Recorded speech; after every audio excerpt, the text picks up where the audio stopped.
Break के बाद एक बार फिर से आपका स्वागत है। आप देख रहे हैं टैक्स गुरु। आपके सवाल लें और जवाब दें। इससे पहले एक बड़ी दिलचस्प बात आपको बताऊं कि इन दिनों इलेक्ट्रिक कार, बाइक वगैरह की बहुत ज़्यादा चलन है। अगर आप खरीदना चाहते हैं इलेक्ट्रिक कार जैसी गाड़ियां, तो आपको पता है इसमें इनकम टैक्स छूट मिलता है। ये छूट कैसे आपको मिलेगा, गौरी बताएंगी। गौरी, कैसे इस छूट का फायदा उठाया जाए?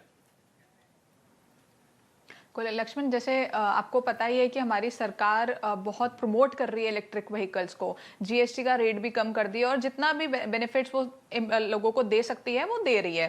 तो पिछले साल जो फाइनल बजट आया था उसमें एक सेक्शन इंट्रोड्यूस करा गया था। आज से पहले ऐसा सेक्शन कभी भी नहीं था। सेक्शन 80EEB, जिसमें इलेक्ट्रिक कार्स या इलेक्ट्रिक व्हीकल कहें तो आप अगर खरीदते हैं तो आपको इनकम टैक्स में छूट मिलती है। इस छूट को लेने की कुछ कंडीशंस हैं। पहली तो ये है कि इलेक्ट्रिक कार होनी चाहिए जो आप खरीद रहे हैं। दूसरा, 1.5 लाख की छूट आपको मिलेगी और ये जो 80C और बाकी सेक्शन है उन सबसे अलग ऊपर की डिडक्शन है ये। फिर एक जो कंडीशन है वो ये है कि 1 अप्रैल 2019 और 31 मार्च 2023 के बीच में आपका जो लोन है वो सैंक्शन होना चाहिए और ये जो छूट है ये आपको सिर्फ इंटरेस्ट के ऊपर मिलेगी। और साथ ही ये छूट सिर्फ इंडिविजुअल्स को मिल रही है। ये HUF, partnership firms, company, LLP, इनमें से किसी को ये छूट नहीं मिलेगी। सिर्फ आप अगर इंडिविजुअल हैं तो आपको छूट मिलेगी। और साथ ही अगर आपने ये जो लोन है ये किसी फाइनेंशियल इंस्टीट्यूशन से लिया है, यानी कि अगर किसी फ्रेंड।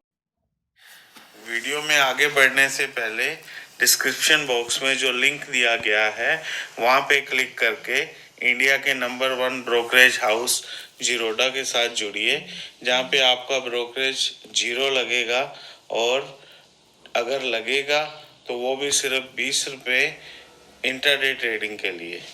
या रिलेटिव से आप लोन ले लेते हैं तो उस केस में आपको ये छूट नहीं मिलेगी। अगर आप ये सारी कंडीशंस फुलफिल करते हैं तो सेक्शन 80EEB के तहत आप ये 1.5 लाख की छूट ले सकते हैं। चलिए, गौरी ने एक और फायदा बता दिया इलेक्ट्रिक गाड़ियों का। हालांकि आप व्यक्तिगत इस्तेमाल के लिए खरीद रहे हैं तभी आपको एक टैक्स छूट का फायदा मिलेगा, लेकिन इसका एक दूसरा फायदा भी है। दिल्ली आसपास के इलाकों में जिस तरीके से प्रदूषण है, ये गाड़ियां इस प्रदूषण को कम करने में मदद करती हैं। फिलहाल चलते हैं, सवाल जवाब का सिलसिला शुरू करते हैं। दिल्ली से सुरेश कुमार गुप्ता हमारे साथ फोन लाइन पर जुड़ गए हैं। सुरेश जी, बताएं क्या सवाल है आपके? मैं बैंक से रिटायर हुआ था, पेंशनर बैंक से, और मेरी वाइफ भी हाउस वाइफ है, वो सीनियर सिटीजन है।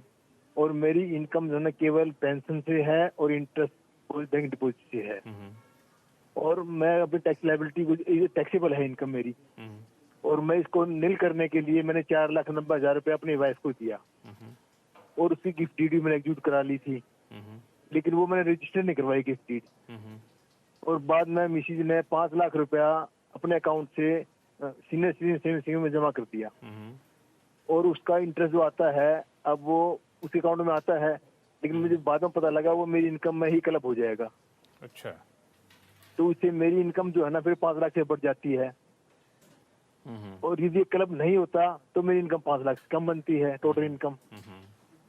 तो क्लबिंग को अवॉइड करने के लिए मैं बात की थी, पहले एक्शन में यही था।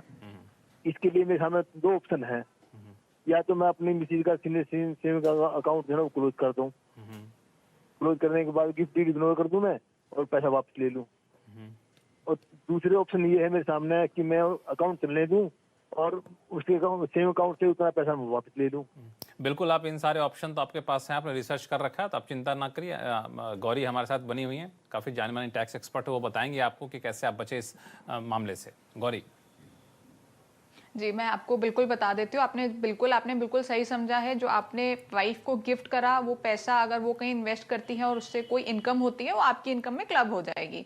ये लॉ के प्रोविजंस बहुत क्लियर बोलते हैं। तो इससे बचने के लिए जो मैं आपको सोल्यूशन है वो बता देती हूँ। इसके अलावा आप कोई सोल्यूशन मत करिएगा कि आप अपने बेटे को दे दें, बेटा अपनी मदर को दे दे, या आप अगर उनसे वापस भी ले लेते हैं तो भी आपकी इनकम में वो ऐड होगा और आपकी 5 लाख के ऊपर बन जाएगी। वाइफ को आप दे रहे हैं तो इन एनी केस आपकी जो इनकम है वो क्लब हो रही है और आपकी इनकम में ऐड हो रही है। तो इससे बचने के लिए जो लीगल तरीका है वो ये है कि आप इस पैसे को किसी ऐसी जगह पे इन्वेस्ट करें जहां से जो इनकम आती है वो एग्जेम्प्ट है।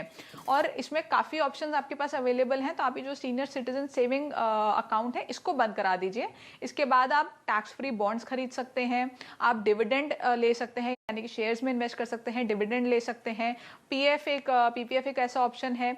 उसके अलावा म्यूचुअल फंड्स या इक्विटी की अगर हम बात करें तो इक्विटी आज से कुछ साल पहले तक तो फुल्ली एग्जेम्प्ट हुआ करता था, लॉन्ग टर्म इक्विटी।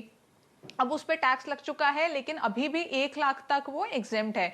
तो जो अमाउंट आप बता रहे हैं, मुझे नहीं लगता बहुत जल्दी आपको उसमें 1 लाख का फायदा होगा कैपिटल गेन, और आप उसको एनुअली उसको रोटेट कर सकते हैं उस अमाउंट को, ताकि वो जो आपका इनकम है 1 लाख की विद इन 1 लाख रहे, ताकि आपको जो कोई टैक्सेबिलिटी इसके ऊपर ना बने और आपको कोई टैक्स की देनदारी ना बने, क्योंकि आपकी इनकम जो है वो 5 लाख के ऊपर चली जाती है। तो अगर आप ऐसा करेंगे तो आपकी जो इनकम है वो 5 लाख के विद इन ही रहेगी और आपके ऊपर कोई एडिशनल टैक्स की लायबिलिटी नहीं बनेगी। तो चलिए सुरेश जी, आपको कैसे टैक्स की देनदारी आपकी कम की जा सकती है, इसके कई सारे बेहतरीन उपाय बताए गौरी ने, इनको अमल में लाइए और मैं उम्मीद करता हूं कि आपके ऊपर टैक्स का बोझ काफी हद तक कम हो जाएगा। ये सारे सवाल थे इनकम टैक्स से जुड़े हुए। अब बारी है जीएसटी जुड़े सवाल लेने की।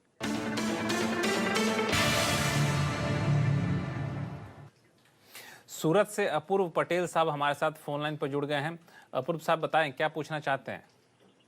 नमस्कार सर। नमस्कार नमस्कार। हम लोगों ने जीआईडीसी में 1988 में एक इंडस्ट्रियल शेड 99 इयर्स लीज के हिसाब से खरीदा था, जिसका कन्वेंस और लीज डीड दोनों हो गया था। अभी हम लोग ये शेड बेचना चाहते हैं और मैं जानना चाहता हूँ कि ये मतलब ट्रांसफर ऑफ लीज राइट का केस होगा और इसमें जीएसटी लगेगा, या लगेगा तो सिर्फ लैंड पे लगेगा या बिल्डिंग पे लगेगा? और दूसरा एक एक्स्ट्रा क्वेश्चन ये है कि समझो जीएसटी लगता है तो बायर को इनपुट क्रेडिट मिलेगा या नहीं मिलेगा? ठीक है, देखिए जब आप इसको सेल कर रहे हैं तो जो आपकी एग्रीमेंट की लीगल लैंग्वेज है वो बहुत इंपॉर्टेंट है, यानी कि वहां से क्लियर होना चाहिए कि जो आपने बोला ये आपका ट्रांसफर ऑफ लीजिंग राइट्स ही है जो आप एम कर रहे हैं, यानी कि आप उसको एज इट इज नहीं बेच रहे हैं, सिर्फ लीजिंग राइट्स आप बेच रहे हैं। इस केस में पर्टिकुलर केस में जीएसटी लगेगा, क्योंकि आप लैंड एंड बिल्डिंग नहीं बेच रहे हैं। अगर लैंड एंड बिल्डिंग बेच रहे होते तो आपके ऊपर जीएसटी नहीं लगता है, क्योंकि इमूवेबल प्रॉपर्टी के ऊपर जीएसटी नहीं लगता, वो जीएसटी के दायरे से बाहर है। अब इस केस में जीएसटी लगेगा, और जब आप जिसको बेच रहे हैं आप जो ट्रांसफर फी पे करेंगे या जो भी जहां भी जीएसटी पे करेंगे उसका इनपुट क्रेडिट बिल्कुल उनको मिल जाएगा, कोई दिक्कत नहीं है। चलिए, मुझे लगता है आपको सवाल का जवाब मिल गया हो। इनपुट क्रेडिट का फायदा भी आप ले सकते हैं, इसमें कहीं कोई दिक्कत नहीं है। फिलहाल वक्त है छोटे से ब्रेक का। ब्रेक के बाद आपको बताएंगे, अगर आप जॉब वर्क के लिए माल को तैयार करके बेच रहे हैं तो जानिए क्या कहते हैं जीएसटी के नियम।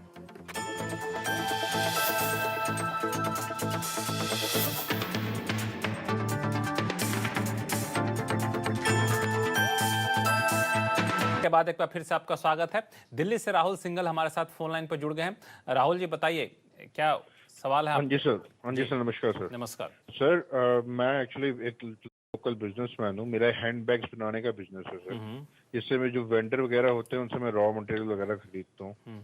तो सर मैं वो जो है उस जो सामान जो लेता हूँ उसको फिनिशिंग वगैरह के लिए जॉब वर्कर्स के पास दे देता हूँ मैं। सर कुछ मतलब 1-2 महीने के अंदर मेरे को मेरी डिलीवरी मिल जाती है। मैं सर सवाल मेरा ये मतलब जो है वो ये है कि जब मैं जॉब वर्क में ऑलरेडी कैटेगराइज्ड हूँ तो फिर मेरे को क्या एडिशनल कंप्लायंस देने की कोई जरूरत है?